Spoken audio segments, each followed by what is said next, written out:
You're being yeah. They say, oh, black people, we're not together, we don't work together. It's like everyone's forgotten who they are. They don't know what their spirituality is. They don't know what their language is. They talk about slavery. It's true. And it's like, no. 24,000 years, new cycle. Yeah. Wake up. This is who Right. you are.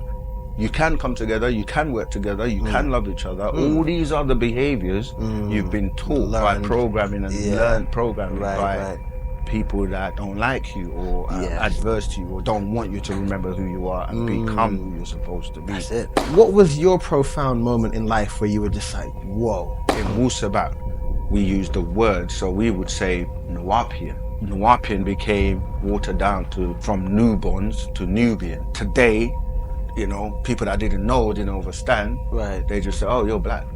But what we would call ourselves is Nuwapian. Okay. Or Sabian. Okay. But obviously, because of the divisions of religion and so forth, everyone's gonna be like, no, I'm not. I'm a Christian. I'm a Muslim. I'm a Jew. I'm Jamaican. I'm Trinidadian. I'm Ghanaian. I'm Nigerian. No, you're not.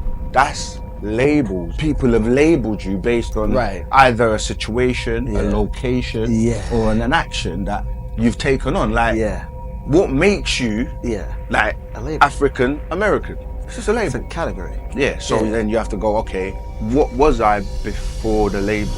Your DNA. So my name is Asai.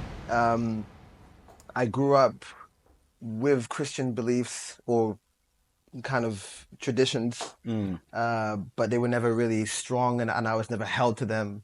Okay. And then I started to look into Buddhism, and I was never interested in philosophy or any of this knowledge. I just knew that if you keep peddling something to me, I don't want it. And I was seeing that a lot of church stuff was pushed that way, and all these other religions, and I'm thinking, that doesn't make sense.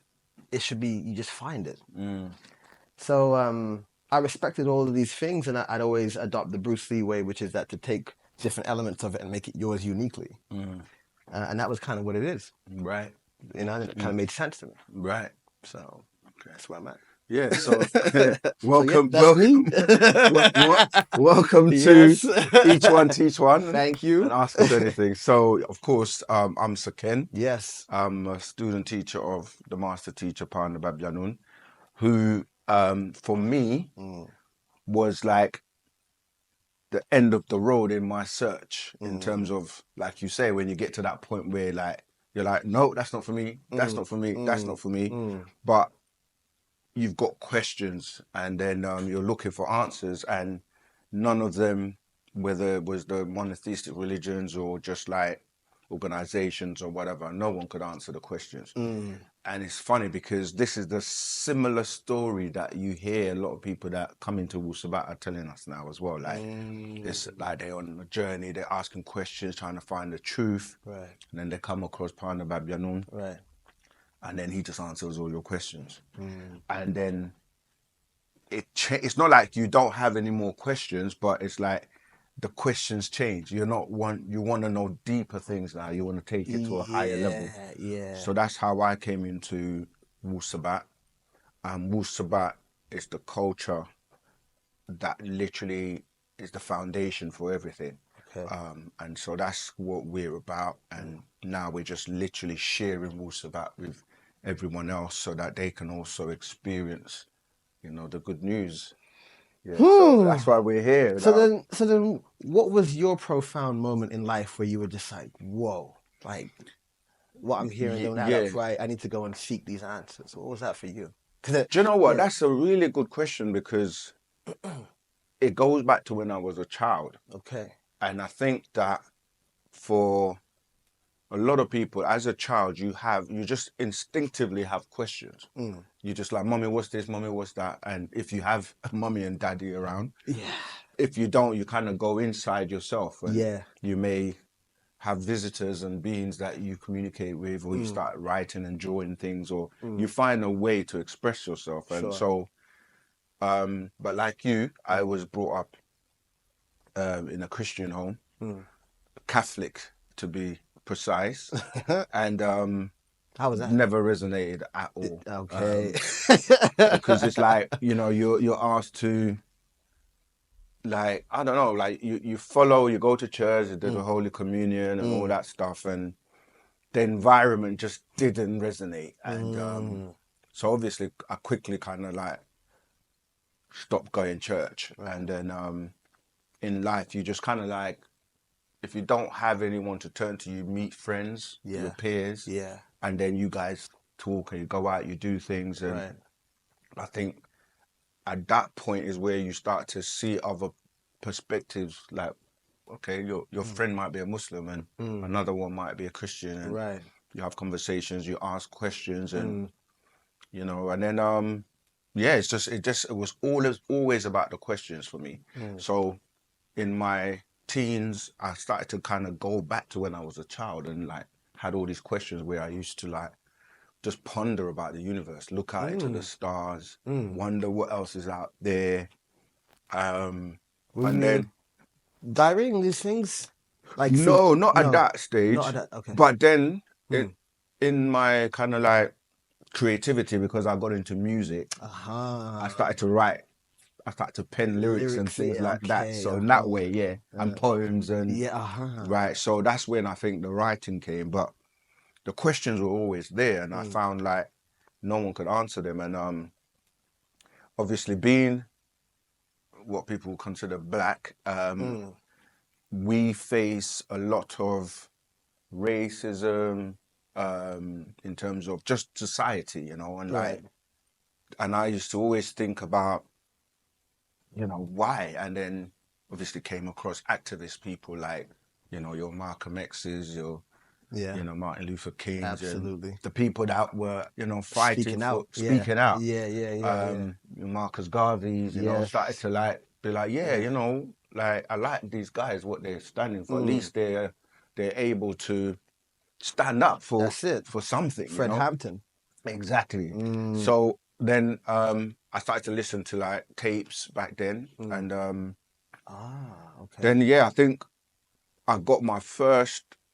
Yeah, the moment that you've asked the question about that moment, that moment. That's the moment. So I would be out there on road with my friends and doing whatever, you know, we do, and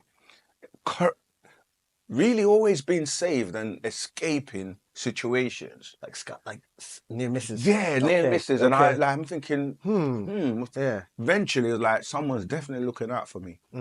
And then one day I remember. I've said this many times, and because everyone keeps asking, that was the moment. Like I was sitting on my computer and I was like working away, because I was studying business and IT at the time. So I was working on the computer doing something, and then I think it was my brother gave me this audio recording of a tape, and I was playing it, cassettes back then. Yes. And as I was working out, and then this voice came on, and the voice was so powerful, and it literally stopped me in my tracks. So I was like working, and then the more I was listening, and I just kind of like slowly was like, and I remember saying, now there's one person on this planet that knows what they're talking about. And I'll never forget that statement. I said, that's one person who knows what they're talking about. And it was, of course, Dr. York, Dr. Malachi Z. York, the master teacher. I didn't know that's who it was at the time. And he was known as Imam Isa at the time.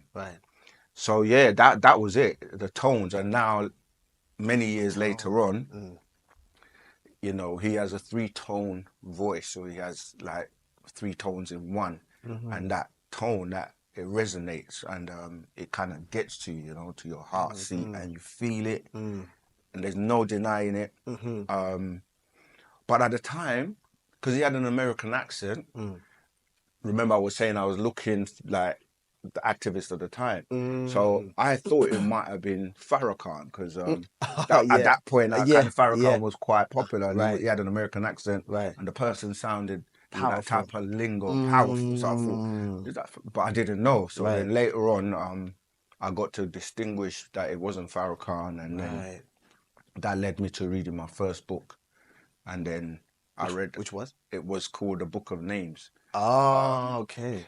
Yeah, it's the very, very first books like he published where you can see that he actually typed them out on a typewriter himself, and kind of put it together, because obviously he was putting the books together initially by himself. So, but that book was profound because it literally told me information about who, as Black people, who we were, where we came from, our spirituality, went into 90s. He just broke it down to the point where I was just like, whoa. And that was it. I think, like everyone else says, their first book that has that impact. After that, then it just leads you to the next book and the next one and the next one. Right. And then once I found out who he was and the mission and what the mission was about, and that, you know, he spoke. The thing about him is that he didn't belong to like a particular group. He spoke about everyone and everything and every subject. It was like, and he had the language as well. So the Arabic was just flowing. The Hebrew, the Greek, whatever it was, he was breaking things down in English, but going to the language. And it didn't matter if you were Christian, Muslim, Jew, just give it to you. Scientist, bam, bam, bam, bam. So then that was I was like, yeah, that's it. Like masterclass. Yeah. And then literally masterclass.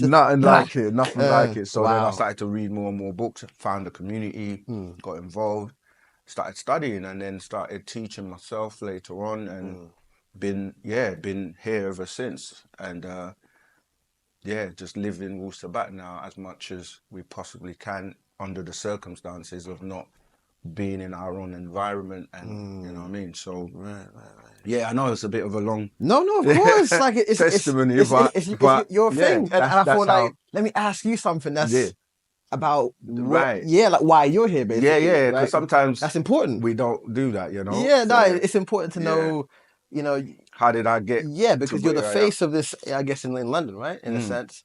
So, you know, you have there's many faces. I just put myself out there. Okay, so one of many, but the one I came across and the one that many people I know came across as well. Right. So I'm like, okay, well, why?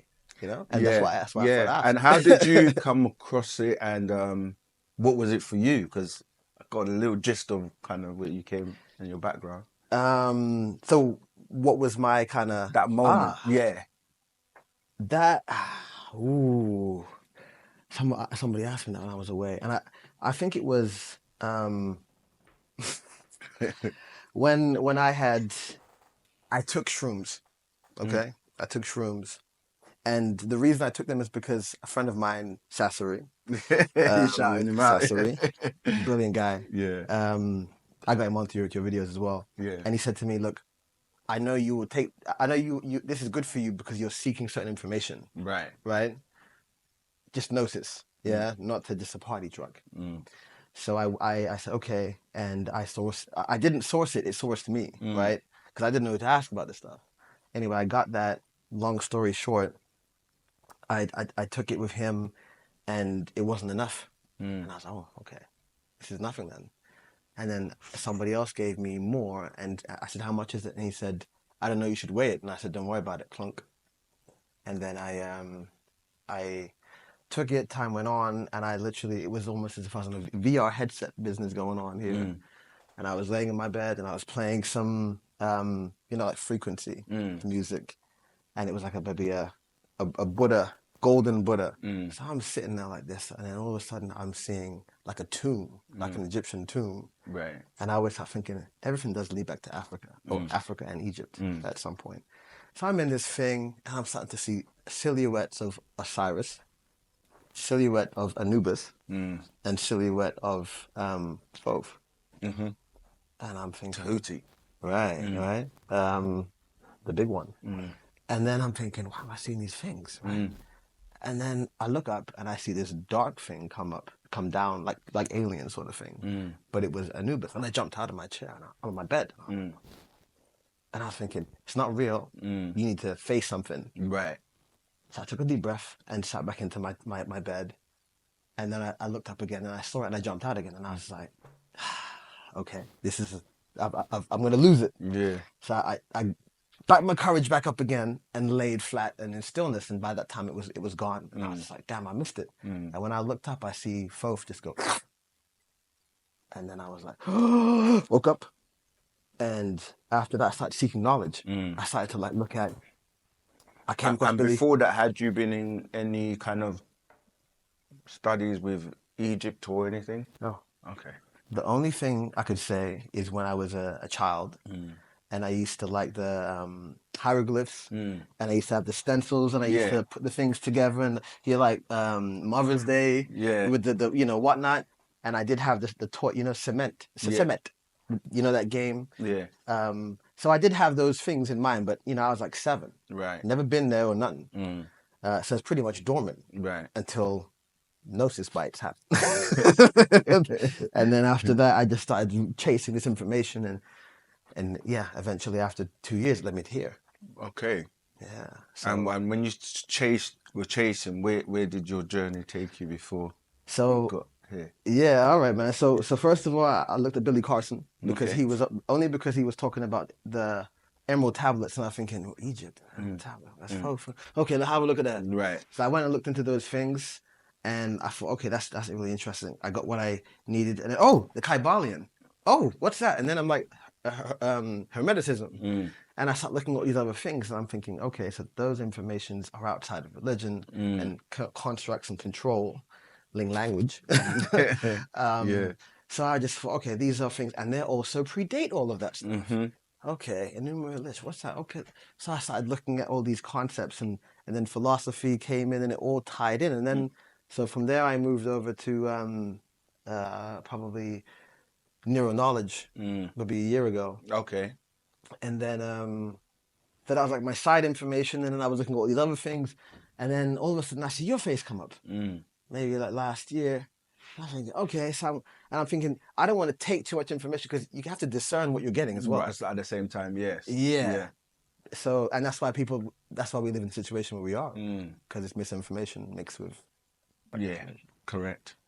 So, so I had to just be like, oh, okay, all these new faces, what are they about, right? What are they telling me that's different? Is it an AI voice that's just repeating something from ChatGPT? I'm not hating it, but is it really going to be something that's going to connect with me? So, and then at some point I was like, okay, let's hear what you're saying. And I was like, whoa, okay. And it's similar to the things that I've been looking at, like the Gnosticism way of getting to things, and the Yaldabaoth and all that stuff, and the Demiurge, all these different stories, and I'm thinking, like, esoterically, what you're saying is it's aligned together. So here I am. Okay, good. Yeah, that's the thing, that the journey, and it's good when people have their journey in their own mind, and they're not heavily like, do you know what I mean? You got to follow this, you got to do this, and if you don't, then you're going to hell, or you're cast out, or you're a heathen, or because that's what happens with religion, and then you start to realize it is the programming. And some people are afraid, because that's what the theme is. It's like you're afraid to ask questions because you've been told, like, if you do, you're going against the grain, you're blaspheming, you're going to go to hell. Something. It's like, so you feel like, so when you are able to, first of all, this is something I talk about a lot. I call it the 3 C's. One of my colleagues, Patrick Harris, I kind of borrowed it from him, but he said, like, copyright, courage. Yeah. He may have got it from somewhere else as well, but we all share, right? Of course. So courage to be able to go, look, I know what the programming is, but I want to step out of that and let me analyze and scrutinize and check things out, and let me make the decisions for me, because this is my soul. That's it. No one else's. That's it. So you need that courage. Yeah. And then, like anything else that you're serious about, that's the first C. You then got to be committed to it. Because if you don't have any commitment, it's just going to be like here today, gone tomorrow. It's just like a fad or fashion, phase, or, do you know what I mean? A phase, So you got to be committed to say, at least let me give it, like you said, a year, 2 years, or whatever it is to really dive in. Right. And the last C is the consistency, because you got to be consistent. And some people, again, like, they're not consistent, and it becomes like, because even with Wu-Sabat, we meet and we reach so many people, just like, whatever other method that people push out. They tell you become fishers of men. But then, how many of the people that come across it are consistent or are serious or really want it? Because everybody says they want the truth, Right. until they get it. because getting the truth means responsibility, changing structure, alchemizing. Yeah. You gotta fix the things that you need Right. fixing. Oof. And the work has to step in, and this is where you realize, look, it's not as simple as being dipped in water and you're born again. It's not that easy. Right. No one ain't coming to save you from your sins. You've got to do the work. That's it. And at that point, I think when people start to like, okay, so this is not good for my being. This is not good for my body. That's not good for me. That environment's not good for me. Those people are not good for me. I got to start eating properly. I got to start to cut out and literally chip away at yourself to sculpt that rough ashlar to become that marble finish. Exactly. That's the work. Right. And you can call it shadow work, all these terms that people have got now to say, I'm a look into myself. Right. And realize I'm the God and the devil at the same time. That's it. And I'm not special. We're all special, but I'm not special than the next person. And then that's when you find that there's a lot of talking and people that talk and don't actually walk the walk. And of course, you don't judge them. You just realize that, okay, you're not vibrating on that frequency yet. You're not ready for this cycle or whatever. You just have to wait, because not all flowers don't blossom or bloom at the same time. So you just go there and keep moving with those on the right frequency and vibration. And so kind of like what you're saying is important, that you have to take the journey to find yourself.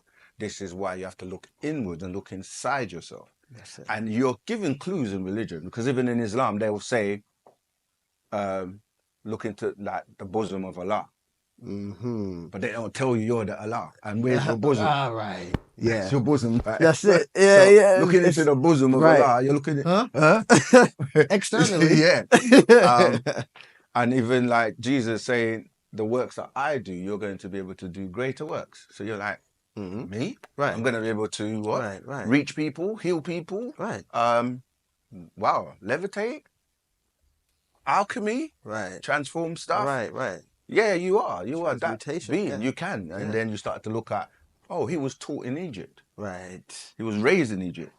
Oh, not only him, but Moses as well. Right. And Abraham. Right. And everyone that is supposed to be on this level, close to God. Right. They're all raised in Egypt. The Christ figures, right? Right. Yeah. So then you realize gods raise gods, or supreme beings raise supreme beings. Something of that fact. And this is where the master teacher, Dr. Malachi Z. York, is like, when you read that Bible and it says, God made you in his image and his likeness, and you realize, oh, right. So when you reach a certain point, you've got to raise others to that point, because you keep growing and they keep growing, and then we're pulling each other along. Everyone's growing together. Right. That's it. And then it becomes a community and a unity, and a thing about love and harmony and growing together, you see. So yeah, that's kind of like where you see the difference with those who are about raising others to be like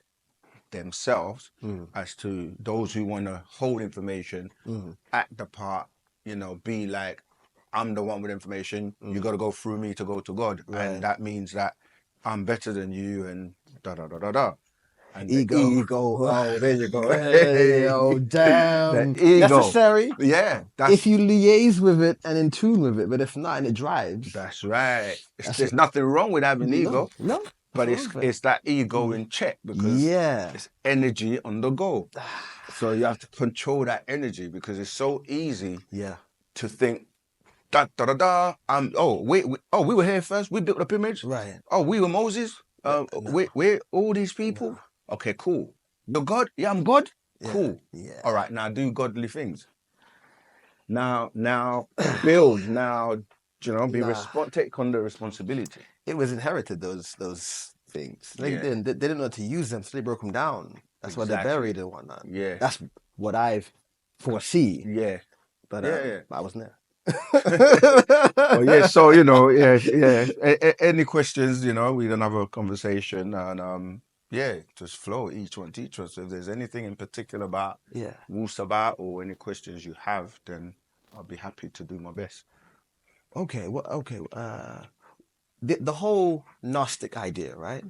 What does Wu-Sabat say about that concept? What the Neo-Platonists believed, that whole demiurge business, and Right. Sophia and monad, birth, bellow, Yeah. What's Wu-Sabat's version of that idea? Because You see, the thing is, and I know what you mean, it's not like Wu-Sabat has a version. Sure. It's like Wu-Sabat is and was, Yeah. and all of these say concepts came from it. Yeah. And many people came and borrowed. And even when you say philosophy, for example, because one of the things that we have to contend with, and it's a bit of a, I don't know, it's something that's holding humanity back. It's racism. The old trick. Yeah, because, I say that to say that we have we say no one wins the race in racism. Yeah. But when you look at, even like, I don't really watch lies visually, the television, but because there's a lot happening at the moment with the whole, Ukraine and Trump and Europe and all of that, I kind of caught something online and they were showing all the leaders, the European leaders, as they call them, that came to have a meeting. Sit down. Zelensky, the Ukraine. And they kicked him out? No, he came over to have a meeting because he had a little incident with Trump the other day. That was laughable. But my point, not to digress too much, is I'm looking at the faces of the world leaders, and I'm not seeing the representation of us. And then when you have any conversations where there's technology or anything that's going on in the world where you have a panel of people, I look and I'm like, we're not involved in this conversation. But then I think to myself, but we are the most talented, because when you go back to the roots, like you were saying, go back to ancient Egypt, go back to the people that run civilizations and built the pyramids and did all these wonderful things. The walls of Egypt tell the story that it's us. So how are we not included in these? Excluded. And now I'm saying, okay, this is a game. This is racism, because those panels will normally have Caucasians or Adamites that the best of them, when they start to quote who the greatest people they look up to, they are Greeks or Romans, like Plato. Aristotle and Epictetus and all these dudes. Socrates. Who Right. got it from? They all were studying in Egypt. Kemet. In Kemet. Right. So then I'm like, something's wrong here. Something is wrong here, because that means you're disenfranchising us, who can give a big input into things that will propel us as a human race forward. Absolutely. Because you need the best people. So how are you going to have all the world leaders, prime ministers, presidents, and everyone that the biggest corporations, CEOs, all of that talking, and you don't consult us and don't represent the us? base. It doesn't make any sense. So I'm going back to your question. I'm not forgetting that everyone came to Egypt and learned and studied, and we dealt with spirituality. We dealt with the universe. There was nothing left out. It's like, here you go to university to get 1 degree. Or maybe 3 degrees if you happen to go first degree, master's, maybe postgraduate or PhD or whatever, So that's the level, 3 degrees. And then you come to Europe and you're some guru. But we knew a circle represents 360 degrees. Right? So you get 3 degrees at university and you're not taught anything about the universe. I know. So I'm like, okay, where's the rest of the degrees? Nah, they ain't trying to give you that. And they teach you that circle is completion. But then that's dealing with the physical world. But there's another circle. Which is the unseen world. The ether, are you talking about? 360. Another 360. We call that, let's say, the unseen world, or the things that people don't know. Got you. Right? So you got the physical world and you got the other world They don't know. Oh, You add them together, you get 720 degrees. Right. So really, to master the physical and the spiritual Right. is 720 degrees, which obviously add them together, you get 9. And then you're like, oh, that's why 9 is so important. Right. Because 9 is the highest number. Right. 9 to the 9th power of 9. That's it, Meaning yeah. no limit in That's terms it. of your knowledge and your information. This is what our ancestors had in Egypt. And so you start to get the Gnostic Gospels and the stories of the Kabbalah and the this one and the that. All goes back To Egypt. to Egypt. Yeah. Yeah. But then we like, where did these people in Egypt come from? Because, okay, Yeah. they're all these magical beings. Like, Sure. they tell you they came from the stars. Sure. So now I'm like, whoa, like, I knew there was more. When I was a child staring into the stars, a lot of the times I used to be looking at the Orion star constellation for some reason. Okay. Look how many stars are up there. Right. There must be other beings out there, you know? Absolutely. But it was our ancestors. It's the connection we have to them. So we realize, okay, so we're not just dealing with one little planet. We start to go into, okay, there's a solar system. Just one, but billions. How did they all come about? And if there's life on this planet, then it keeps going. It reasons out. Keeps going. Because your mind reasons. It keeps going and going and going. Yeah. So you find out that the ancient Egyptians, we have to distinguish ancient because there are modern Egyptians. Yes. And there's like modern languages. Yes. And modern Hebrew. Yes. And modern Greek. Right. And Yeah. modern this and modern Yeah, that. Like, yeah. okay, this is modern. So that means Right. somebody came up with this. Yeah. What was Prior. before? Yeah. Pre-dynastic. Right. Prehistoric. Oof. Prehistory. Prehistory. Ooh, yes. Now I'm like, okay, so we have our own story. Right. I'm like, what's our story? Okay. Oh, it's a mystery. Oh, my story is a mystery, and your story It's all there. is your story, his story. Right. So who are these people? Right. So right. we start to delve more into our ancestors. They tell you the Egyptians, they came from Orion, and this is why. People say, oh, how did we build the pyramids? And you have every European trying to decipher the mathematics. Right. And they're like, oh, it was this, it was that. Huge stones that nobody can carry. Right. But that's not the problem. The problem is, how do they perfectly align with the Orion star constellation? That don't make sense. So this is what I'm saying. So then your mind, which is limitless, Right. opens up to, okay, it's not just the planet, it's not just the solar system, it's not just the galaxy, it's not one universe. There are many universes, Right. omniverses, Right. multiverses, omniverse. So now you're thinking, whoa, that's the level that you're dealing with. And then religion is like 6,000 years. It's like, Yeah. it's like, what is that? Just tiny in the great. realm of Yeah. time. Islam's 1,400 years old. Christianity is 2,000 years old. Right. And the 2,000-year-old one tries to not recognize the Old Testament, which is Right. the 4,000-year-old one. Right. But all of that Uh-huh. is 6,000 years old. Yeah. Then you go into the realm of scientists, archaeologists, anthropologists, Right. and people that actually take time to study things. They're telling you, we've discovered or uncovered this. Right. This is 3.4 million years old. Right. This is 6 million years old. Right. This is, and you're telling me God started everything Yeah. within 6,000 years. Come on now. That is arrogance, ignorance. That's what I'm talking about. Arrogance. And That's then like, all of that. then they hide all the Yeah. dark skin and the black ones, and it's all whitewashed, and it's all. So then you're like, so that's racism. Yeah. Okay. Racism that doesn't help anyone. No. Because don't we want to get the best energy that's free for everybody? Don't we want to get food to feed the whole world? Don't we want to have peace in the world? And our ancestors lived like this. Yeah. Yeah. So to Simply. go back to your question, yeah. Simply.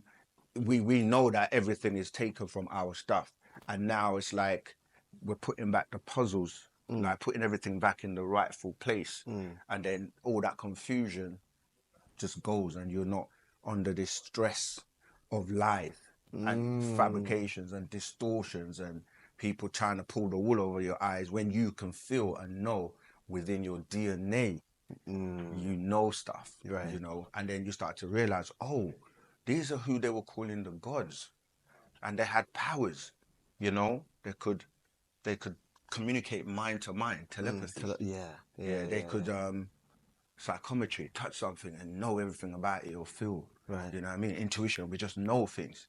You know what I mean? You start to realize, wow, like I am actually a supreme being. And you've been dumbed down and brought down to the level where you started to even doubt yourself, you know, your powers and what you're capable of, what you can do. And our ancestors are like, no, it's time for the sleeping god to wake up. Why though? Like, why now? Good question.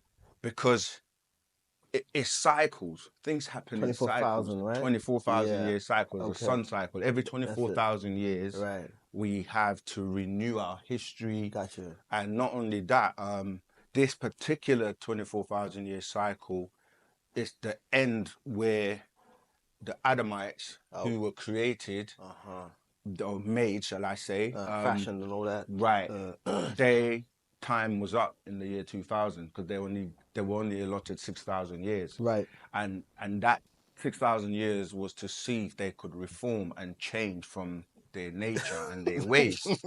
And obviously, like I said, because when you look at time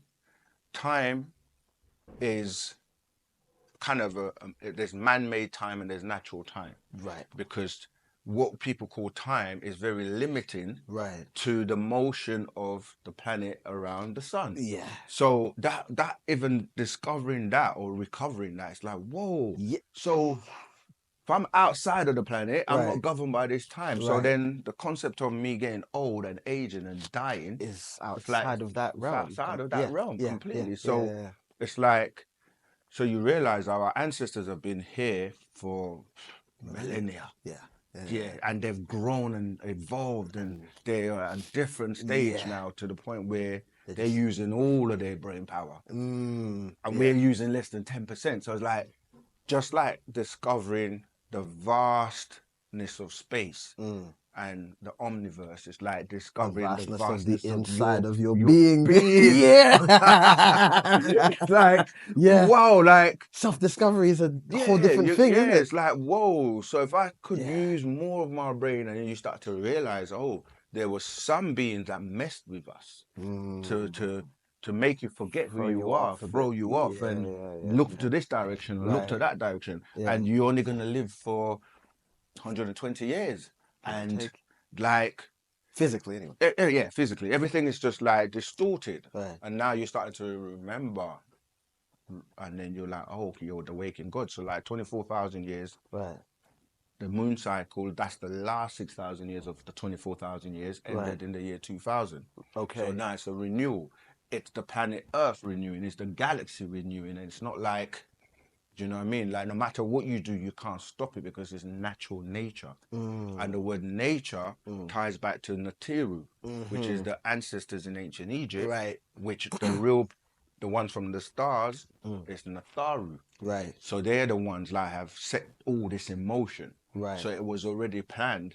So as a being that's been around for millions and millions of years, and one of them, who most people are familiar with, is Tahuti, who wrote the Emerald Tablets, which you came across. Right? When you read these things, you're like, wow, Tahuti's talking about things that you're just blown away. Do you know what I mean? And it was current somehow.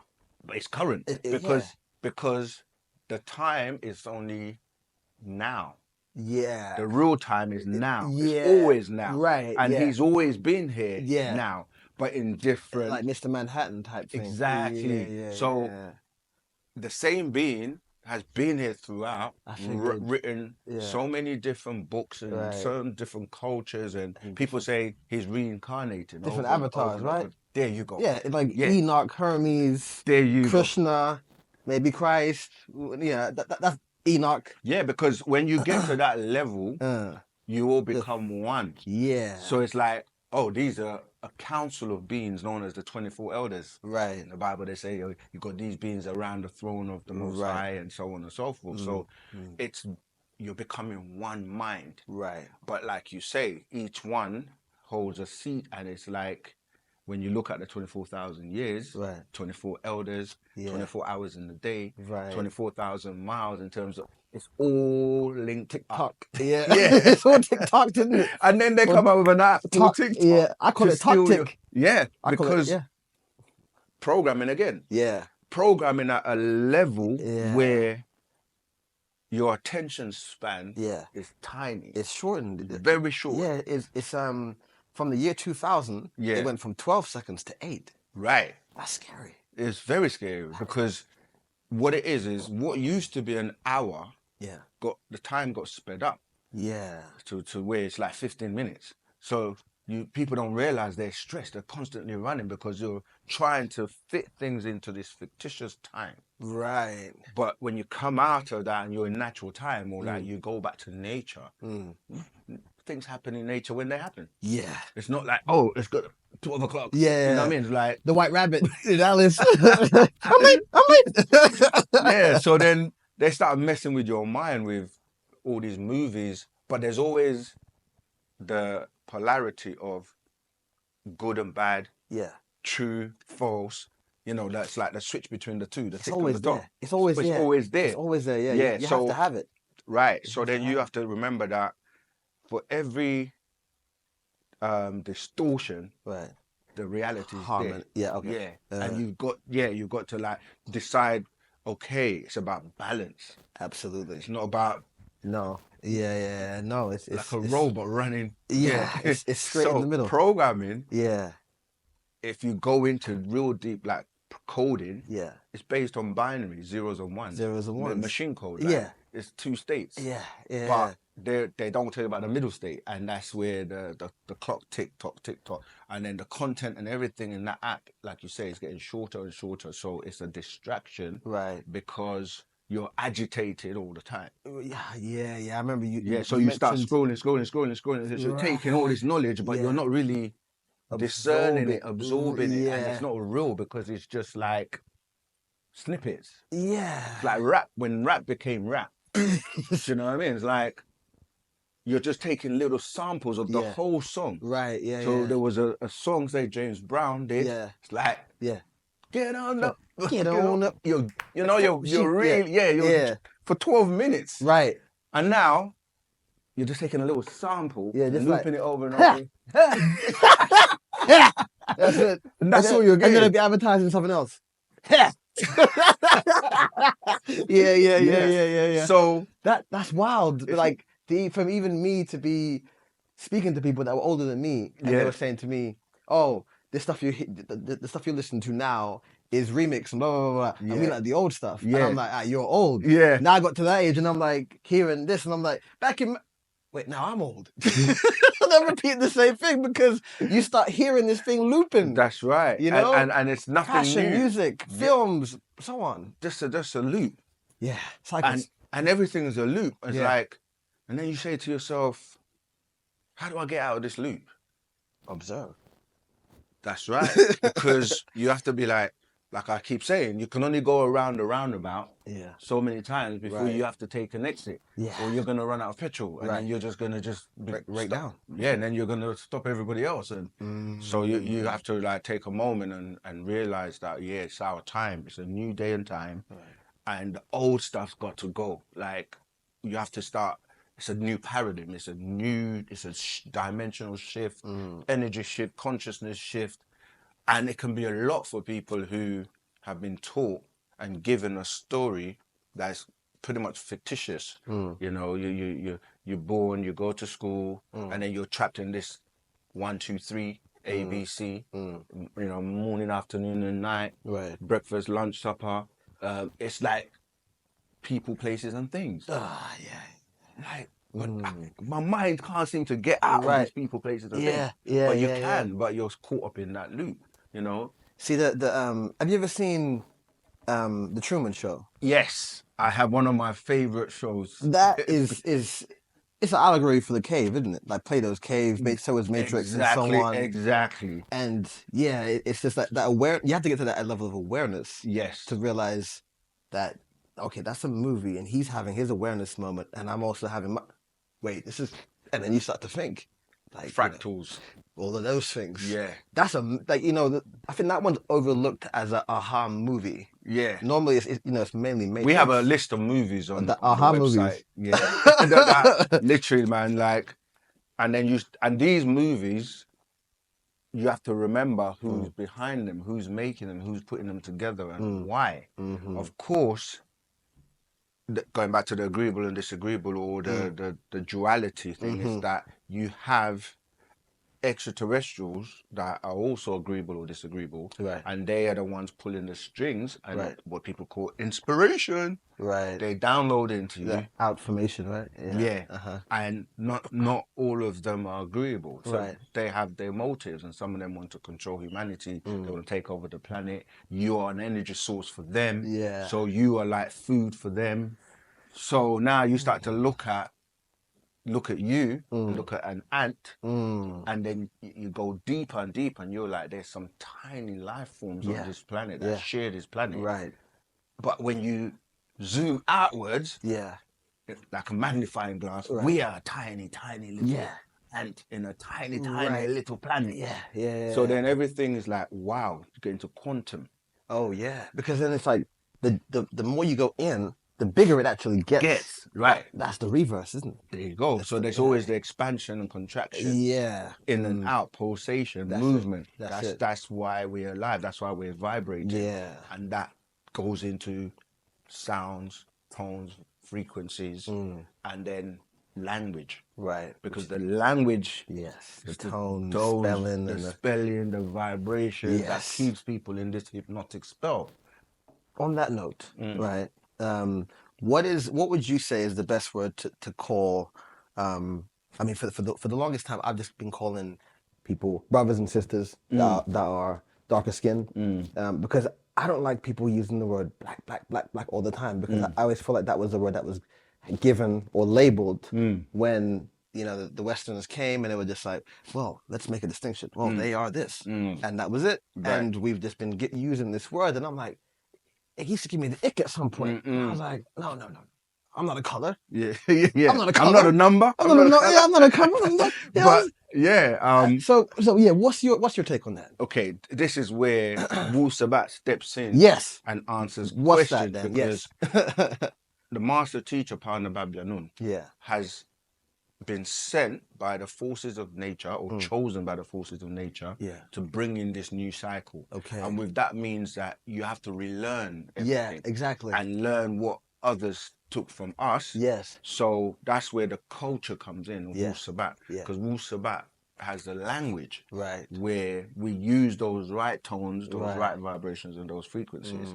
So those who are catching up, we may use what they're familiar with, because even when we talk about black, when we're referred to as black, because there's a lot of technology going on, it's not referring to you as a color. What they do know is that everything started from darkness, supreme balance. Kemet. Right. Even before that, I'm talking about like the birth of the universe, before there was light. Because in all the religious books, they tell you God, Allah, whatever, he said, let there be light. Or he is the light of the heavens and earth. But you're like, wait a minute, but light is confined. It has a speed. It travels at a speed, and that's the fastest it can travel. And that, no matter how fast that is traveling, there's still darkness all around it, and it cannot escape the darkness. Right. So that means like light was set in motion at a particular point. Right. So then when we're being referred to as black, it's dealing with that state of balance or source almost, isn't it? Source before there was light. Right. And so that's the piece we're trying to get back to. Yeah. All right. So and when they say white, because we say to people, we're not black, and there's no such thing as black, and there's no such thing as white. Right. When they say white, again, you're dealing with the spectrum from dark to the lightest. Sure. Which, this is what I'm saying about. Yeah, because you and it's the absence of color. Yeah. So it's when you go from 9 ether, you go to 6 ether. Which is the death of 9 ether. Okay. And then the death of 6 ether is ghost. Oh. So when you get to ghost, you're no longer there. Oh, not even spectral. That's what I'm trying to say here, how it correlates, that you're going from dark to what they're calling white. Gotcha. But it's really the spectrum of going from one stage or energy to the other stage, and then it's a cycle.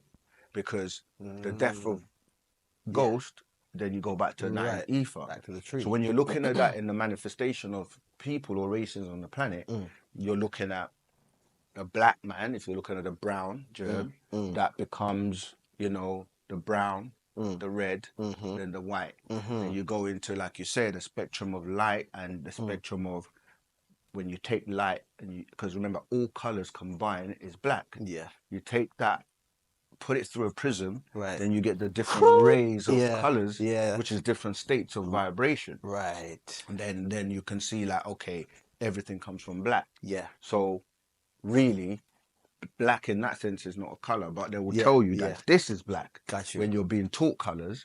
But everything you see around you is a mood, it's a vibration. Yeah. Yeah, because this is brown, this is black. Right. You can't teach me as a child in nursery or primary school that this is white, this is brown, this is black, and then confuse me and say, this is white people and this is black people. And you look at them, you're like, white people don't look like this white.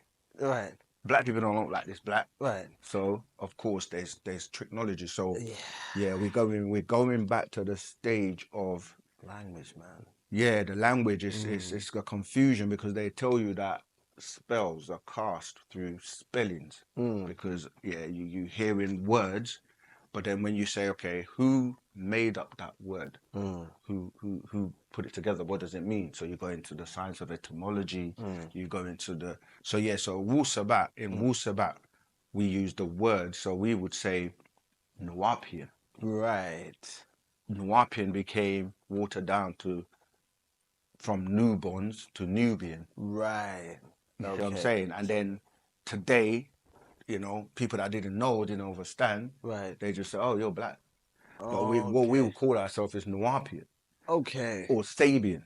Okay. But okay. obviously, because of the divisions of religion and so forth, Right. everyone's going to be like, no, I'm not. I'm a Christian. I'm a Muslim. I'm a Jew. I'm Jamaican. I'm Trinidadian. I'm Right, Ghanaian. I'm Nigerian. No, you're not.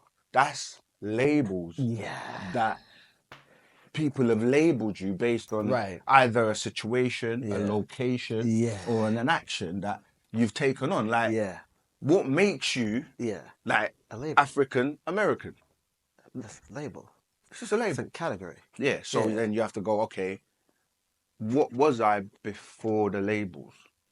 Your DNA. Right. Your what you're composed of, what you're made from. Yeah. That's what you are. Okay. Because I've said to people many times that have this argument, oh, I'm not African. Oh, I'm not. I'm like, okay, if you were on a plane, you're in the middle of the ocean, and your mother gave birth to you on the plane in the middle of the ocean, where are you going to say you come from? They can't answer the question.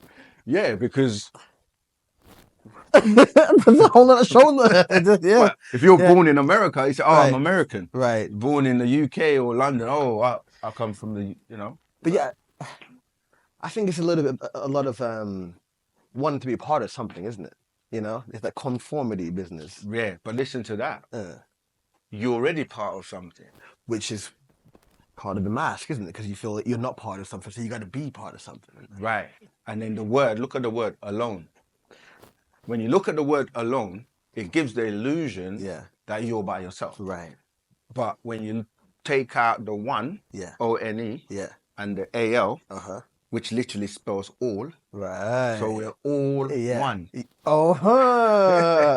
There you go. But you would say, I'm alone. Right. No, you're not. You can't be alone because everything connects to everything else, and it's all dealing with different levels of vibrations. Right. And those who are vibrating on a particular frequency are going to resonate. Right. And those who are lower. So it's all about the energy and the vibration and what level you're at and whether or not you want to raise your consciousness, your vibration, your energy, or you want to go the other way. Right. Either way, you know, that's that cycle again where, and this is the science of a pyramid that we built because we understood and knew that the principles of, okay, you have duality on the 3-dimensional world. It's 3D because everything, I said, people, places and things, A, B, C, 1, 2, 3, morning, afternoon, you can go on and on and on and see like you're caught up in this 3, but between the two, there's a middle point. And then you get the pyramid. perfect structure. Right. Yeah. That's if you're looking at it with 3D. But now, as above, so below, right? So you reflect that pyramid. Now you have one above and one below. Right. You get the 4 points. Yeah. Yeah. And then you got that going on. And then you have that middle point. Yeah. So you now start to look at, okay, 3D, then you go into a cube. Yeah. Then you start to see it's not flat now. Right. Where I was just looking at, we say, sides, right? yeah, you could turn it that way. Let's say it's just a square then. Yeah. But now there's that square. Yeah. But there's one that side, one that side, one at the bottom, one at the top. And then like in the middle, you can go in and out. Right. And then now you start putting another one on top of that. Right. And another one on top, and another one to the side, and another one to the side, and you start to see. What did you say about Metric Cube? And the tetrahedron or the tesseract or the whatnot. You mean? Yeah, you right. start looking at these objects because you're dealing with mathematics, right? And you go into a point where, like, there's so many levels. The polymath stuff. No, is it polymath? Yeah. That's what I'm saying. Like, you start to see the different dimensions and different shapes. Yes. And what I'm basically saying, you start to see that there are more dimensions than you're aware of. Yeah. Well, the physical anyway. Yes. In the 3-dimension. But then I did a video called From 3D to 9D anyway, which deals with 9 being the highest number. Right. And that you have these 9 levels or 9 states. Right. And even in the periodic table, when you start to go from the physical world to the other side, the ether world, as you were just mentioning, you've got 9 levels of ether going into etheric. But you have to think about each level is 9 to the 9th power of 9. So there are no limitations to what we can achieve as the original supreme being on the planet. So we're at that time again now where, going back to what I was saying about the panels and the disenfranchising of our people not being recognized, we're kind of like made to feel like we're only recognized for being sports people, entertainers, musicians. Yeah. I'm not saying we're not good at that stuff, but when it comes to intellect, intel, right, in the genes, right. Intelligence, intelligence, intelligence, because that's where the intel is written, and that intel makes you realize that you're a holographic computer and you're being programmed in real time with the energy that's coming from the sun, the rays of the sun. Did that go into the Identical codes? Yes. Those and the Dogon? The Dogons, because it goes to 9 ether or natural ether energy, which is a source that you have to tap into and make it work for you and through you. That's through meditation or channeling or through everything. Okay. But yeah, those are the higher levels that we were talking about when you're tapping into your higher senses. Right. So to discipline yourself, you have to first start to look inwards. Yeah. Cut out the noise. Yeah. Not control the mind, but work with the mind to silence it. Right. To then start to apply that energy. Yeah. To better use, because your mind, or people say your brain, but your brain is just a physical aspect of it. But you're really dealing with an energy, the electricity, frequencies that receiving the info. Yeah. So you're gonna start to utilize that energy in a much better way, because whatever you're gonna do physically by way of your actions, has to first start with your mental and etherically and astrally and whatnot. Exactly. And start feeling it and dreaming that you're doing what you're doing, and then you bringing it to put it manifestation. Form it literally. Form this into form. There you go. That's what we're talking about. It's powerful stuff. Yeah. Very powerful stuff. But if you're not aware of it, someone else is using it. That's true. Literally, someone else is. The one this goes off. Go here, do this, follow this. TikTok, Instagram, Facebook, all these distractions to the point where, like you say, calming the mind down, working with it to learn it, to then learn yourself, and then tap into the higher powers and the source, and then you work your way to being one with source. So you're moving like up the pyramid, right? Yeah, exactly. Because you wear the mask of God when you get to the top of the pyramid. There you go. Yeah. which is just the responsibility, the being who you are, and now you got to help others get there. You see, and that's where, like we were saying at the beginning, that's where the work comes in. The great work, they call it, isn't it? Yeah, yeah. Ancients call it the great work. Yeah, it's called the What's the other term? grand architect of the universe. That is delicious. That's what I'm working towards. Yeah, that's it. That's being the grand architect of my own universe. There you go. Yeah. First. Yeah. That's Because it. you are a universe. Yeah. And then Yeah. I'm a universe. That's it. When we're together. One planet, Jewelverse. 8 billion universes. It's crazy. Exactly. And it gets to a point where you can't count them. And this is where the term omniverse comes in. Right. Because 1 is 2, 3 is triverse.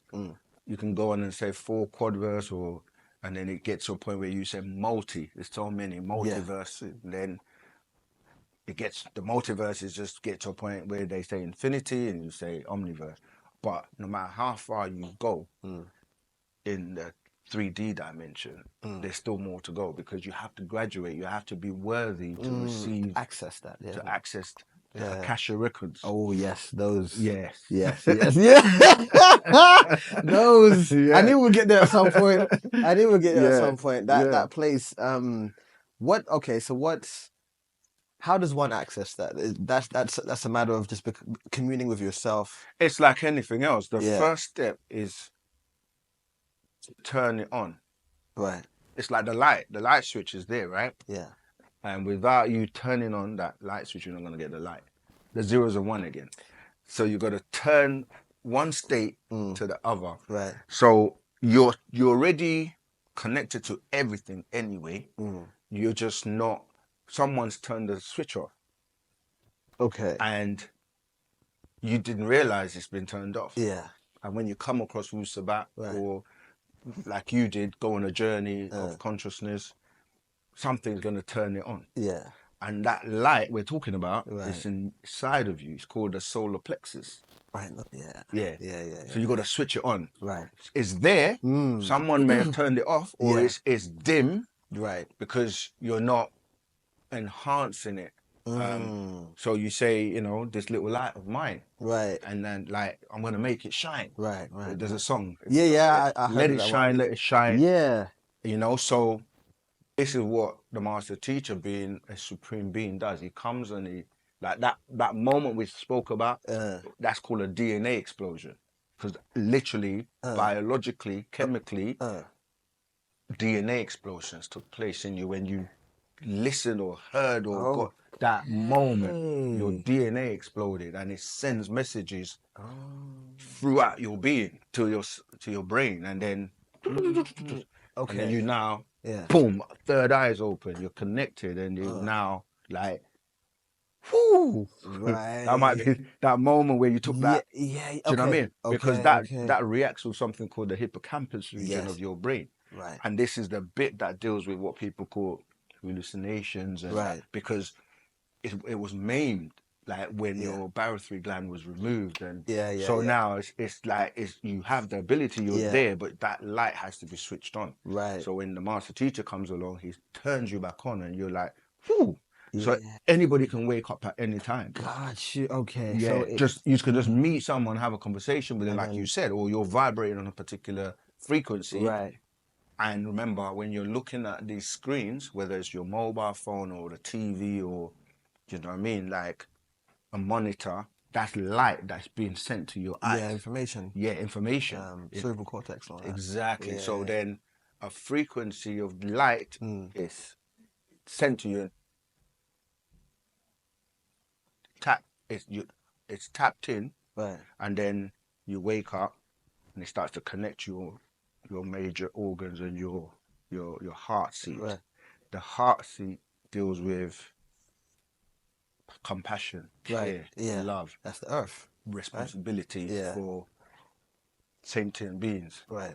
Then you're a different being now. You start to look at the world differently. You start to get away from the selfishness, me, myself, and I, capitalism, and all of that kind of, and then you start to look at everything and everyone from a divine perspective of, oneness, cause and effect. Right, causality. Yeah. Yeah. And this is where Tahuti starts to take you to those higher levels. Yes, he did. Yes, he did. But you know, when you're talking about the heart stuff, I think probably one other thing that happened before was I was told about listening to frequency and meditation. I'd never done any of this stuff. I did it one time, sat in the bathtub, and I was like, nah, this isn't happening for me. And it was only when there was a bit of a run around with some things. Yeah. And I was like, let's just see what this does. And I sat there for 15 minutes and listened to this lady talk about whatever, dimmed the lights down, and had my salt lamp on, like real low. Sat down, and she was talking, and at some point I felt this charge of energy in the middle of my chest. And I was thinking to myself, am I having a heart attack? Okay, no. And it felt like an adrenaline rush. Like you're playing football, you're playing a sport, and you're ready to, but I'm chilled and I'm relaxed. And I was thinking, what? And then it was done. And after that, I felt like this immense energy in my chest. And for maybe 5-6 months later, every morning I woke up, I had this, and I couldn't understand what it was. Yeah. And when I went back to look at the doohickey, the frequency was of heart chakra opening. Yeah. I was like, damn. Yep. Was my And shit this closed? is why nothing you do, if it's not coming from the heart, that's why everybody relates to it as love, right? Yeah. But then the counteraction, as I said, they always play with you. They make love into lust and all of this kind of stuff. So if you ain't seen the Valentine's video, you need to watch that. About the heart. That was right? That was serious. But the heart seat is a major organ. Yeah. Because it pumps the blood to the body and you know the electrical signals the energy that's sent around your body and these frequencies that you're picking up. But then when that's on, then your brain's on, and then you start to look at the importance of your major organs. Right. Your lungs, your liver, and how they all work together, how they play a part. So you were right that whole thing called the chakras, they teach you about the seats, which actually align with the glands. Yes. So we talk about the pituitary, the pineal gland. Right. Yes. But what they don't teach you is you have, as a Nagaru, or what we call a Negroid, for simplicity, has Hold 9. on. So Nubian is because that's the word I was using. That's close, right? Yeah. To what you were saying. Nuapian. I wasn't that far. Yeah. Fair enough. Yeah. That's what became Nubian, and everyone made Nubian popular. You had music with like the Nubian, brown Nubian. Right. Oh yeah, brown Nubian. Yeah. So I mean, I think that's that was because Partner Babyanun, Dr. Malachi Z. York, had a recording studio, and a lot of artists recorded there, and he was drop knowledge, and then you started to hear a lot of the rappers were going out, you know, your Nas and Jay-Z and Jazzo and Prodigy and name them, they all got a piece, and it came through. Yeah, that makes sense. Yeah, so okay. Yeah, so he was known as Dr. York in the music business as well, you know. Got you. But yeah, so those chakras, those seats, are when you're turning them on.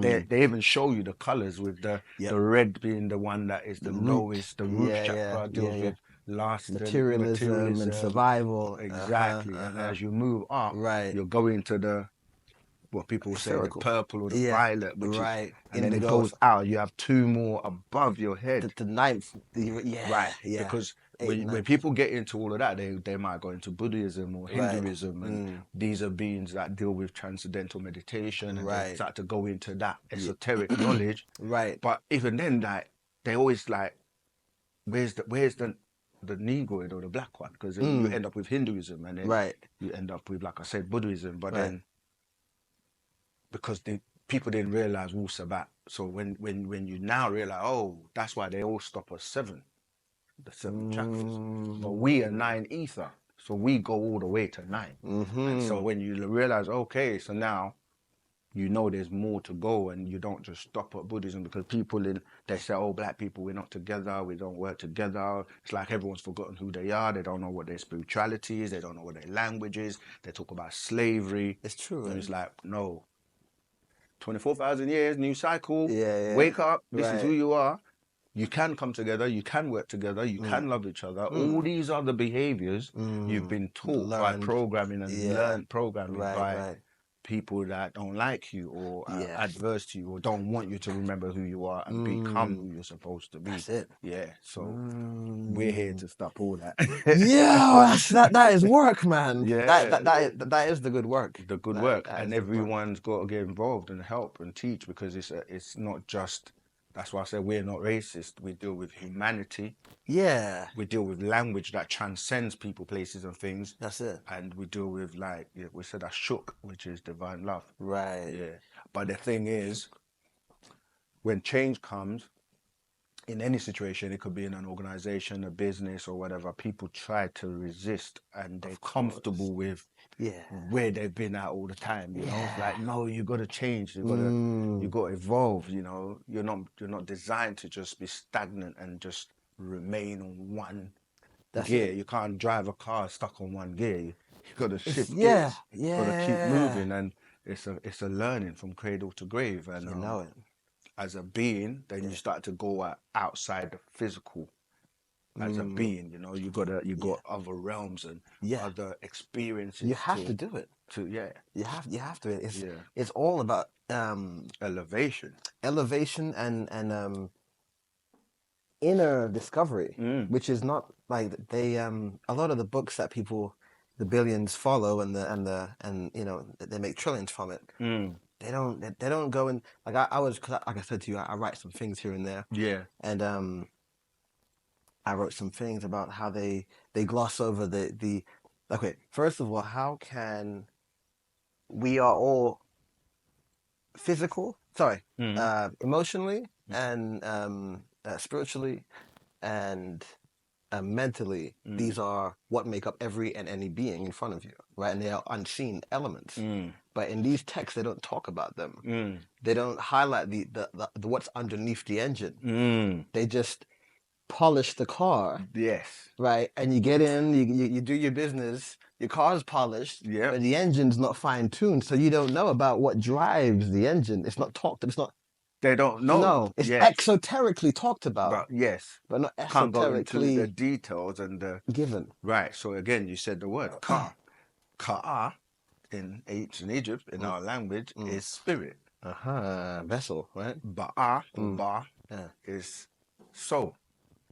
But then we know there's which is ether. Right. That's the bit that scientists are starting to delve into, because they're like, what is stopping light traveling faster than 186,272 feet per second? Right. Roughly. Okay. What is stopping that? Why is there a limit on the speed of light? Right. They don't know. It's because it's ether. Ether is what's holding everything together, and it's what's given the speed of light that limitation. You see, so people that don't know how to have that light within you to travel interdimensionally, intergalactically, you know, they're making, you know, progress now with a lot of the rockets they're trying to launch, but they don't realize that there are beings that govern and quarantine beings on this planet, and the only way you can get past the speed of light or get out of here is through portals, is through gates, vortexes, and do you know what I mean? So they make movies like Stargate and all that. Stargate. Yeah. No, it's entertainment. Satirize the thing. Right. Yeah. You know, but this is telling you that there are other worlds and other dimensions and other beings that are far more advanced, technologically advanced than we are. And this is a beautiful day and time we're living in, because it's referred to as the great and dreadful day of the Lord, because it literally means that it's great for some people and it's going to be dreadful for others, because it's a matter of, are you willing to do that work, make that transformation, make that change, or die with the old dying world? And this has happened time and time again, whether it was mainly through floods, where there were many floods and things were wiped out. How many were there? There's more than... Oh, there's many. Tons, The thing about the floods is, again, with a religious mindset, you're taught that This is one, right? like it's one, and it Yeah. was the entire planet. Right. You know?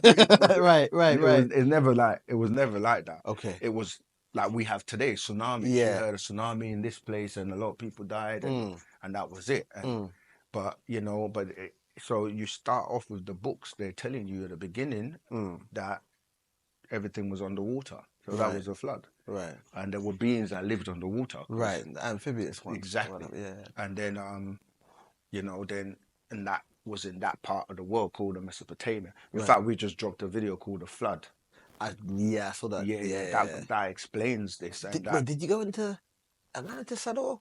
Or is that... No, we got another one coming called Atlantis, which is just on Atlantis. But this is what we're saying. That go on. We go into the details about everything, because we're in a day and time now where it's like truth is the currency. Everything must be made clear, and we are those teachers that, as I said, we are prehistoric, or we are a mystery to everyone else, and we have the keys and the knowledge, and that's passed down from generation to generation by this being that keeps reincarnating. And you know, so he's here now, he's with us, he's teaching us, and anyone who's willing to learn and humble themselves enough to be taught, just like everyone that went to Egypt to be taught and sat, you know, humbly with him, and he shared certain information and gave people bits and pieces, like Moses, or who they call Moses. You're talking about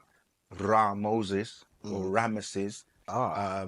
And when you're saying Tahuti taught him, you're saying Tahutimus. You see, because he was a student of Tahuti.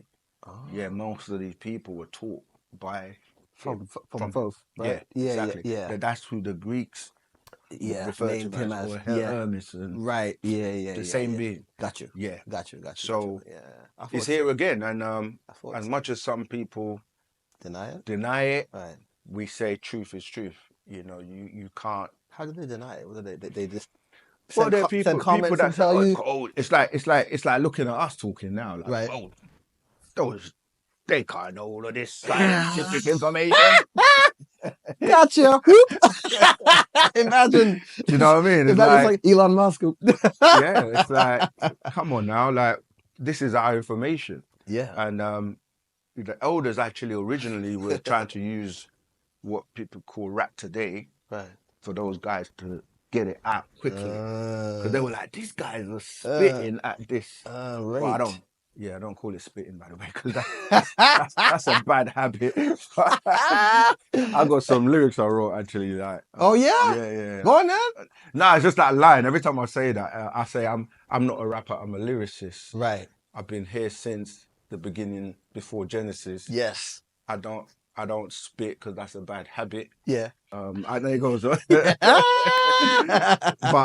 you're gonna drop one of them in the videos at some point. Hey, maybe, you know, I do music. I have recordings. You were saying, yeah. But so they were supposed to use that tool to get the information out. Okay. But as usual, it got messed up because the children of fire come in, because you got and then the star children, the golden children. So they mixed it all up, and then it became gangster rap, and then it just evolved into this thing where people think it's okay to carry 9mm and go and, you know what I mean, like gang wars and all of this. It's the image. It's because it sells, isn't it? Right. That's the image. Exactly. You look at what sells, because then money got thrown into it. Yeah. And money comes from the word Monet, which is, again, going back to the Greek, it's a god of sarcasm, which deals with pain. Yeah, like literally, like, research the stuff. We tell you, don't believe us. Monet. Yeah. Pain god. Yes. Yeah. But what I was looking at was that all of the Greek gods and the planets they're superimposed, like Jupiter, and is that what you're talking about? That and the elements of your emotions. Yes, exactly. Yeah, exactly. If she was, what was she? Was the goddess of pain and sarcasm? God of pain. That's right. So she's the personality, right? Yeah, that's what I'm saying. When you start to look and break it down, yeah. Okay, these are actually like you're giving energies and calling on names of beings that are giving you personifications of energy. Yeah. I saw that. So when you're saying Jesus, you're saying Jah and Zeus. Right. Jah, Zeus. Yeah, I heard about that. Again, that ties into Zeus. And you just keep going and you're like, okay, these are the entities that you're calling on, not even realizing. This goes back to the power of language. Names. Oh, right. Yeah. Names are tones. Right. And they mean something. So you're calling on this name, God. You're like, Gad. Go and look at that. Right. It's like good, right? Demon. Shad. Yeah. Shad. Gad. Yeah, because it goes to Shad, and Gad is like the god of, it's a demon. Right. And you're calling on these tones, and you're not knowing what you're calling on.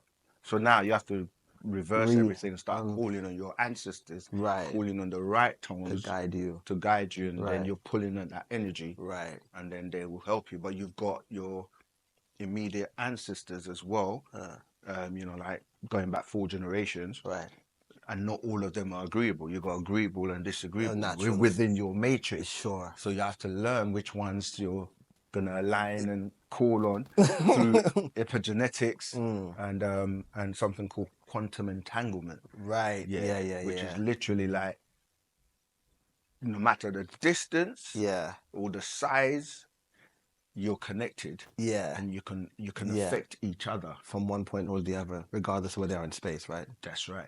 Or in time. Right, because it's space, matter, and time. Work together in unison, unity, and you can't separate them. That's it. So then, okay. So then, what the God that most people or the masses, let's say the Christians and so on, because I'll just use the Gnostic story because it's easiest to get to. The whole demiurge business, right? Or the prison planet concept. Tell me about that. Yeah, because these are beings that you go back to. So when you're saying the God, remember even the word. That's what I say. You're using the word God, but it's like, what's the origin of that word? It goes back to German, gut, or to the Gad, as I was saying before. Which is like, okay, who is that? And in the Bible, even though the words are translated throughout as God,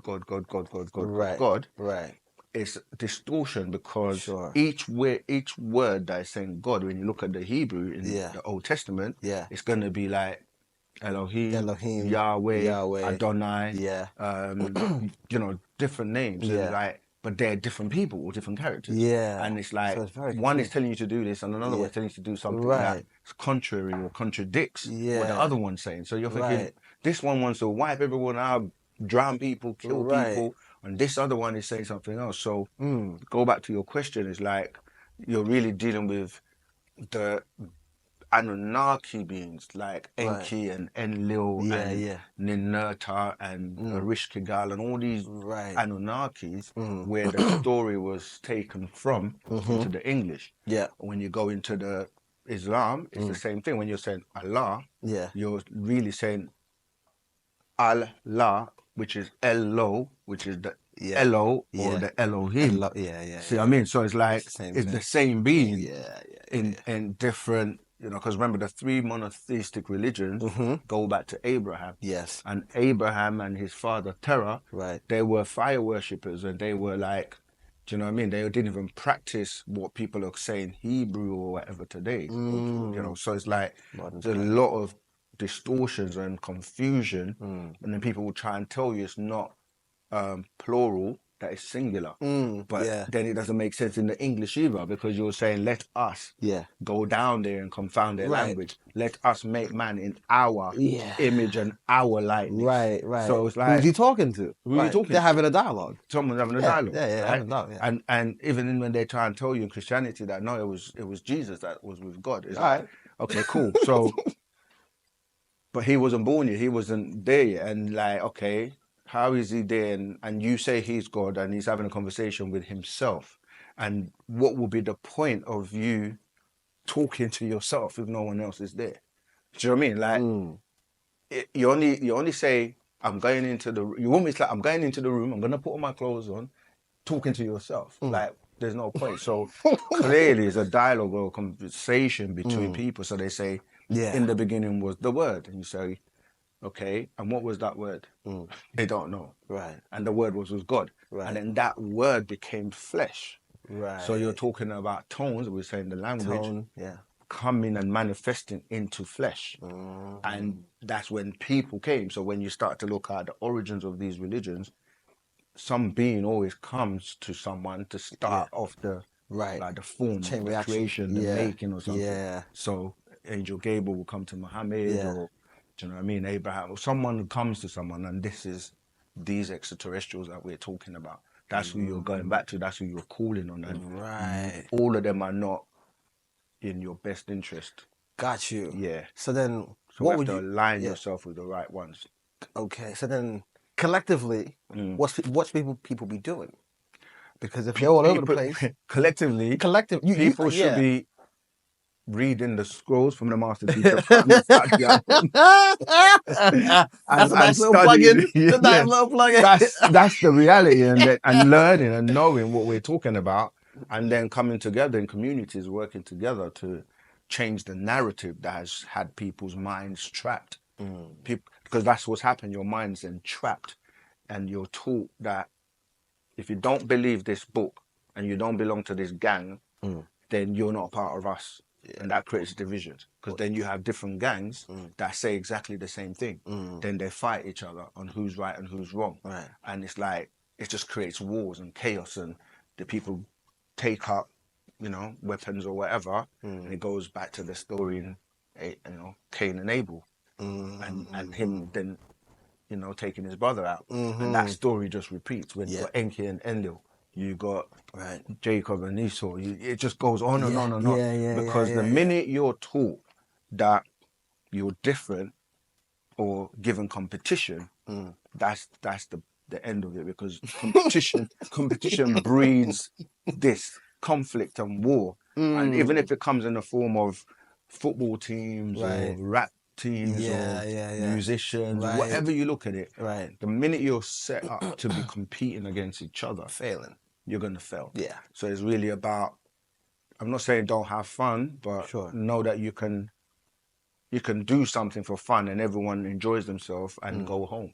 But not to the point where, you put on your underwear with boxing gloves to knock out another person's brain till they, do you know what I mean? Like, they're dizzy and pulverized. Yeah, and or whatever. And the reason is, it kind of goes back to the Roman and the Greeks empires that you were following, because they had they had like the Colosseums with the gladiators and fighting to death and things like that. It's like, now you're just given money for it. Money to put out gangster rap, or money to do this or do that. And the puppet master that's pulling the strings, it's all there. It's just enjoying it and laughing because he's like setting you up. So we have to wake up now and realize, we can do so much more in terms of, and the question you should ask, right, a lot of times is, if money wasn't an object in this society, what would you do? Meaning, like, you had everything you needed. Got somewhere to live, food to eat, your health is good, anything you want is there. So there's no need for hustle and bustle, going to do the 9 to 5 to get the money to do the this, and then you got more than me, or you got a bigger house. And if everyone was cool, even playing field, what would you do next? Me personally? Yeah, I'm putting the question to you, but I will say, like, to everyone, what would you spend your time doing? Me personally, I would teach people my skills. That's what we used to do in ancient times. Yeah. Because now you're looking at, how do you improve conditions for everyone? Yeah. For the planet, for, whatever. Like, we use our mind to say, okay, let's try and figure out how to get off this planet. how to do things that it's not based around, the divisions and the competitions. Then you start to put minds together, and the more minds, and you're like, whoa, like, you can create galaxies, design and create planets and galaxies and universe, and then maintain them. Right. This is where our ancestors are at.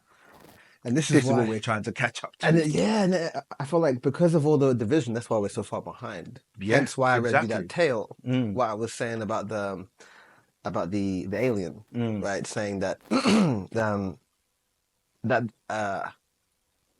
our emotions are smelly, Yes. right? And I thought that was beautiful way of explaining it. Because what I got that from was this pilot, and he talked about this mission that he went on. Right. And maybe you heard the story before. And he went on this mission, and it was with some allegedly with some intergalactic beings to do some mission. And the alien said to him, "Oh, you know, something about your kind doesn't really work with me," or something like, "I don't really like your kind." And the human guy said, "Why not?" And he says, because your emotions are very smelly, right? So I was guessing that because we have all this duality and whatnot, we're always warring. And then he said, with us, we don't have that language problem because we're telepathic, and we don't have any issues. We just have progression. Absolutely. That's That's kind of where I'm going with Yeah. it. And let me explain what you just said, how deep it is, and how we take it for granted. Like, they teach you that the house of God is church, or the synagogue, you know, but let's just go with the church. And in the church, there's a central part where they have something called an altar.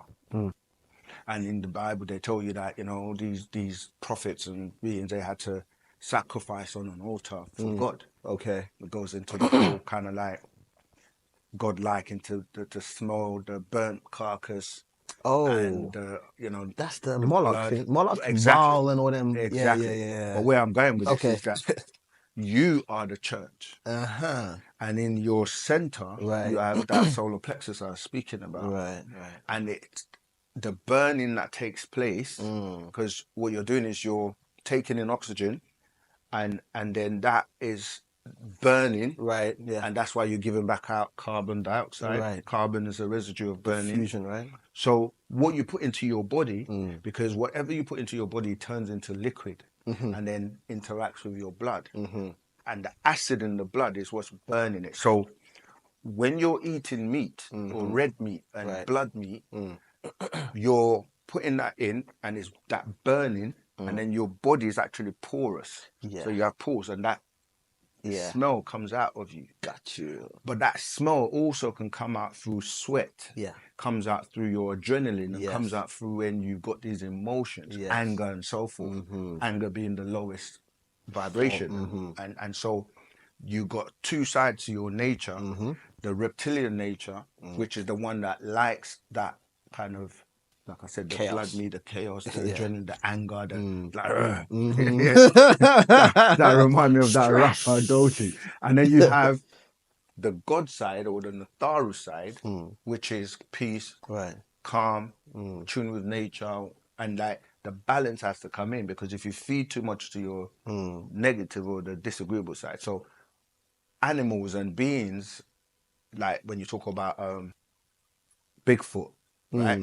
They try to find Bigfoot, and he always eludes them. Yeah. We actually got a book called Bigfoot, because there's three types: the brown, Sasquatch, and the Yeti, and the blah blah. But the point I'm making is that animals can smell you from far off. So when hunters are trying to, they're long gone, because they smell you and they know. And it's the same with the Bigfoot. Like, so what you're saying there is true, right? Where a lot of extraterrestrials or beings of that higher consciousness, they've evolved to the point where their emotions are in check. Because remember, emotions is energy in motion. So it's not that you shouldn't have emotions, just like it's not like you shouldn't have ego. Sure. But is it balanced? Is it controlled? Or is it energy in motion, which can be destructive if you're dealing with anger? Because you hear people, and I mentioned this in the Valentine's video as well, where emotions be like, let's say you've got a mate or someone in a relationship, and you think they're yours, they belong, because people say my wife, my girlfriend, like you own it. Yeah. And if they happen to fall out of love with you, or they cheat on you or whatever, people can literally, and it was on the news recently, like they allow their emotions, because of that attachment, get to them to the point where they may get a gun, unalive the female, unalive the male, and then unalive themselves. Right. Full circle. Some guy did it the other day, and he drove to the river or something, and then jumped off. And I'm saying that's all from emotions. So extraterrestrials or beings of high intelligence, they've mastered their emotion to the point where they understand that the physical world is really materialism, and they can really re-inherit a new body, because it's really about your real being, your soul, and so forth. And we're not encouraging that, you should unalive yourself or do something silly, because you should defend yourself if the need comes. But yeah, so a lot of these extraterrestrial beings, they can smell our emotions. They can smell how the things we eat, how they ooze out of us. And yeah, they don't like humans. Even just the temperament of humans, like, because if me and you have got a job to do, we've got to do something. If I allow emotions get in the way, we won't get the job done. You see, so sometimes you literally have to take out emotions out of the equation so that you can operate using your mind and using your heart, but not let the emotions run away with you. So I can definitely relate to what that extraterrestrial you call alien is saying. The alien, yeah, man. And then, yeah, that's why at the end I said that that the person thought that I'm going to beat his ass like Jim Kelly. He didn't say it. Yeah. But because he could know, he said, Yeah, sure you're telepathy, ready? yeah. Sure you're ready? What happened to the talk about the belly? Because you mentioned, like, don't let the good intentions change. Yeah. But the moment the alien said something funny, all of a sudden he wants to kill the guy. Yeah. Yeah, and this is the whole thing about freedom of speech. Yeah. It's like, okay, you got freedom of speech, but you can only say so much or get to a certain point before it's like, hey, we got to take you out. Yeah. Right, but I thought I had freedom of speech. No. I thought I had free will. Well, there's a fine print. Yeah. And they're like, yeah, because you got free will doesn't mean that you can say what you want. Like, huh? Make it make sense. It won't, because I think it was someone that was explaining that the idea that when you're born and you start, your birth certificate is a contract, isn't it, to that state or that country or whatever. Yeah. So it's a contract within a contract. You have the blind contract that you sign as you come down, and you have the contract that's your parents sign as you are. Yeah. So yeah, that freedom of speech is already gone. Yeah. You're bamboozled. And, yeah, it's like a stamp. And you got to learn about the fictitious you versus the real you. Persona, ego, business. But that's what exactly. Because when you're dealing with commerce and dealing with, literally, it's a construct. Yeah. And then you get played into that. Right. Like the Truman Show you were saying. Yeah. They're literally like, now they've got technology that can record you from birth till you're gone. The technology is there now. There's so much memory now available. And with 5G and everything, it's like, it's different level. You can break yourself down, like they used to show you on Star Trek, and then be transported somewhere else, and then that's reassembled. It's happening. Okay. But people, that's what I'm saying. Everything's happening at the same time. And also happened, right? And also happened, because it's a cycle. And it's just whether you're aware or not, or you're in that circle or know about that or not. But it's always there. Yeah. So it's about being in the right place at the right time. And that's what Me About Wu-Sabat are here to do, to give you that empowerment. But you have to do the work. You have to do the work. There's no one's gonna. It's like me saying, you can be healthy and fit, but you got to exercise. But I'm not gonna come and do your exercise for you. Right. You have to do it. You have to do the work. Yeah, and that's the bit that the courage, commitment, and consistency comes in. You definitely have to. And sometimes people are afraid, because it's a change, and it's like people are afraid of change. But the one thing that is constant is change. Yeah, definitely. Even if you just sat down and didn't move, you're gonna grow older. Your nails are gonna grow. Your hair's gonna grow, and you're gonna get old. So might as well just roll with it. Roll with it. Basic. Are you finding more people are more I don't know, like attuned or clued up since you've been doing OSM? Like, what's been the feedback? What you've been putting out, what's been coming back? Like we say, our souls matter, and we get people from all over the world that are tuning in, coming in, and just sharing their experience. And you know, the Telegram group is so phenomenal because you don't know who is on there from, you know, the whole four corners of the planet. So the feedback has been fantastic. It's been great. To be honest, another reality check that the doorway that people need to, I guess, it's another level. Like most of the time, people think about living, but they don't think about the other opposite. We say unaliving, so we don't get flagged. Fair play. All right. But you have a realm. yeah, it's like you can't destroy energy. So it's like, why do you really fear that? Right. It's like the transition from one state to another. Right. And that goes back to the ego because you think, you know, me, myself, and I go do this, I go do that, I haven't done this, I'm gonna do this. But like, no one knows when that moment will come. So you have to be ready and prepared for it at all times. Right.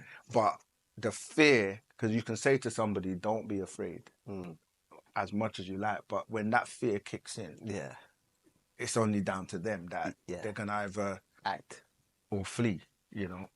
Flight, is it flight or flee? Yeah. Flight or fight. That's it. Yeah. Yeah. So that moment, it's only that person that will make that choice, you know, like, and unfortunately, as much as people are waking up, it could be expedited, it could be done more because the programming in the last 6,000 years has actually been quite, thorough to the point where people literally fight to wake up.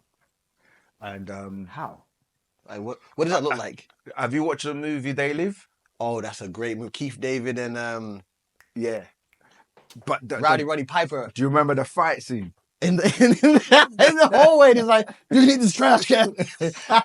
Hey man, it's like he literally had to fight him and then force the glasses on his eyes. Because he wasn't having it, right? He wasn't having it. So that's okay. That's what's happening, where people will fight to hold on to the things that are taking them traditions and kind of of self-established. Self-established. It's like people will fight you to the death to just wake up. And so that's what's happening. So it is better, but I would say there's always room for improvement. And that's why every time I speak to somebody new, it's good because I'm like, each one reaching one. Right. And it just keeps the flow because we're living in a day and time where the world is small now. You know, everything's close. Like you're just a phone call away or a video away from something happening on the other side of the world. And so the exponential growth is good. And that's why, you know, platforms like YouTube and Instagram and all the social media are helpful because information can be shared very quickly. And so the more we keep sharing and keep reaching out to people, we are liberating them because, like you said, those bonds, those ties of religion and, you know, like I've been doing this for 20, 30 years. What they're going to think about me? Or I can't speak like this in front of people. And all that fear. And it's like holds people back. But we just come on, we just release the change. Mentally. Release the change. And from mentally, and then now it's down to you. And that's the first step. You got to take that first step. And they tell you, you know, every journey begins with the first step. And that's your first step. You have to take that. But once you take that one step, it's like a baby, you know, when it's first, everyone waits to say, oh, the baby's going to took her first step or his first step. Right. And everyone's happy because they know once you can get to one, that's it. You can get to 10. Right. If you can get to 10, you can get to 100. Right. If you can get to 100, you can get to 1,000. Right. You can get to 1,000, get to 10,000. Right. From 10,000, you can get to 100,000. When you get to 100,000, it's a million next. Yeah, and then there's no limits after that. So, you know, they tell you, oh, play the lottery so you can become a millionaire. Right. Because that's supposed to be like, okay, you shouldn't really be broke again after you got a million. But there are people... Oh, there's many. ...that haven't been trained in financial literacy that will get a million and will blow it and be back broke. Yeah. But there's those who will get that opportunity and that's it. They'll never turn back again, you know. So it's down to you. You've got $1 million opportunity right here in Wu-Sabat and Pana Babyanun, because this only happens once in a lifetime. Every 24,000 years this happens. So you're living in the moment right now that is happening. That's why I said you're living in the great and dreadful day of the Lord, as they say, and you got to take that opportunity, or you're gonna miss it. On that note of the 24,000, is there a way to know what attempt this is? You know, the For soul's yourself. attempt. Yeah. Is there a way about There's that? always a way to know. Okay. Which is, if you have the opportunity for Partner Babian to tell you. Other than that, nada. nah. Okay. Nah, because you could be on your last one, or it could be. Right. I mean, we do have an indication with those children that have those souls that have only come here this time for the first time. Not that they haven't been in other places, but here, children that were born between 1973 and 2003. Oh, Those you are talked new about souls, those, yeah. and then people were like, "Am I one of the?" Yeah, the golden children. So yeah, everyone would like to be or claim it, but you never know. Like you said, you may be, you may not be, but don't claim it. Just let it flow. Just be. Yeah, let it be. It's like Willy Wonka and the Golden Ticket. The golden ticket. Yeah, that's right. Oh man. Yeah. Wow. Okay. But yeah, I'm gonna have to bring it to a close round off because I got. Oh yes, it's time, things. isn't it? Yeah. Man. I know it's like we got into a time warp, man. It's I like, know. we could go on forever. I know. I'm sure we could have another part Next time, and Yeah, I still got information for you another time. No worries, no worries. Yeah, you're always welcome back. But thank you for having appreciate love you. Thank you for coming. And I shook divine love. Likewise, man. All right, bro. Appreciate it. Thank you once again. Yes. Yeah, energy flow, man. Energy flow. Yeah, it was beautiful. Yeah. All right.